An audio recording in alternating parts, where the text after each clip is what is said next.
All right, welcome back everyone to week 8 of the North American LCS. I'm joined by Meteos from Cloud9 here today. Congratulations on your guys' win that you just got. You've actually now, with that win, just locked up top 2 in North America, so you're in Season 4 now. Do you feel much better?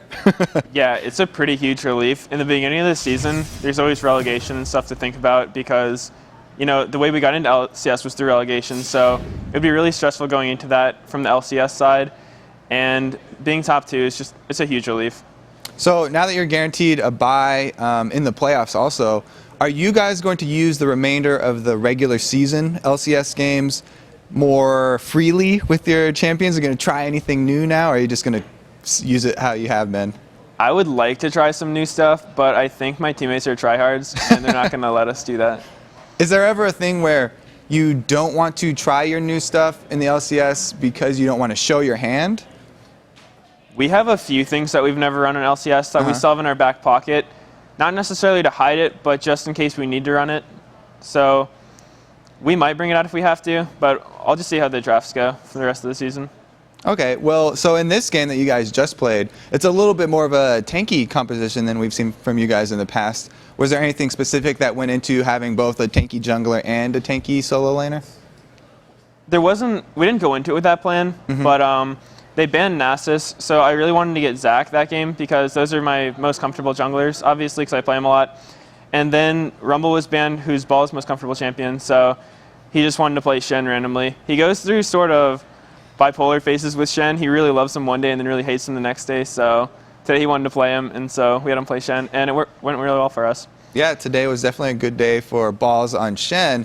It was not so good for Sneaky and Lemon Nation up there in the top lane. Banning out the Ashe seemed like it did put them out of their company. They also got camped a lot. Do you want to go into any further explanation?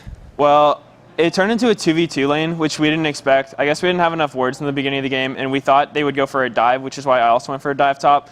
But then they ended up defending, so we were a little behind in the beginning. So they lost a little bit of XP to me, which I guess made the lane harder for them. And Twitch, Zyra is really not a good 2v2 lane against Jarvan and Elise. That's probably about the strongest 2v2 you can have as far as a top laner and jungler.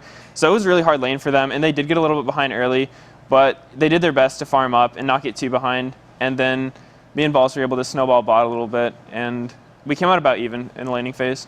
With you guys running so much Ashe Zyra, do you think maybe your duo lane got a little too reliant on the vision that's awarded from having the seedlings and the hawk shot, or was it just a coincidence of the 2 versus 2, like you said? I don't think we're too reliant on certain heroes. We play a lot of different stuff in scrims, and it just so happens our last LCS matches we played Ashe a lot. But now if it's going to be banned, we'll obviously have to play different champions, and I don't think it's a huge issue. I think they just misplayed a little bit.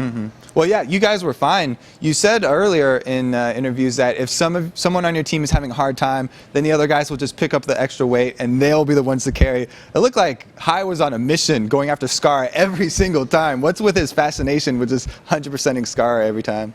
Well, Kassadin's a really huge snowball champ, so we wanted to shut him down as much as we could, and Hai's a really good Zed, so we thought if we could send Zed against Kassadin, it would do really well, and Hai did a really good job of shutting him down. All right, well, congratulations again to you guys for the win and locking up top 2.